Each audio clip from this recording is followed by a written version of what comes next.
దేవుడి యెహోవా నడిపించిన మార్గం అంతా ఒక్కసారి జ్ఞాపకం చేసుకో. ఈ సంవత్సరం అంతా, ఈ రెండింగ్కి వస్తున్నాం, ఒక్కసారి జ్ఞాపకం చేసుకో, గుర్తు చేసుకో, మనన చేసుకో, స్మరించు, సన్నుతించు, దేవుని స్తుతించు, ఆయన నామాన్ని ఘనపరచు. చేసిన మేలుని బట్టి కృతజ్ఞతపై ఇంకా ప్రభుని ప్రేమించడానికి తీర్మానం చేసుకో.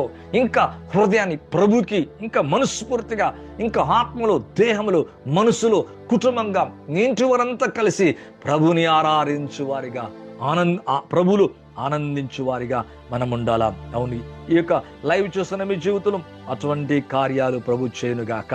మరి లూకా సువార్త 17వ అధ్యాయం 15 నుంచి చదువుతుందండి. వారిలో ఒకడు తనకు స్వస్థత కలుగుట చూచి గొప్ప శబ్దముతో దేవుని మహిమపరచుచు తిరిగి వచ్చి ఆయన కృతజ్ఞతాస్తుతులు చెల్లించెను. ఆయన పాదముల సాగిలపడును. వాడు సమరయుడు. అందుకు యేసు 10 మంది శుద్ధులైరు కారా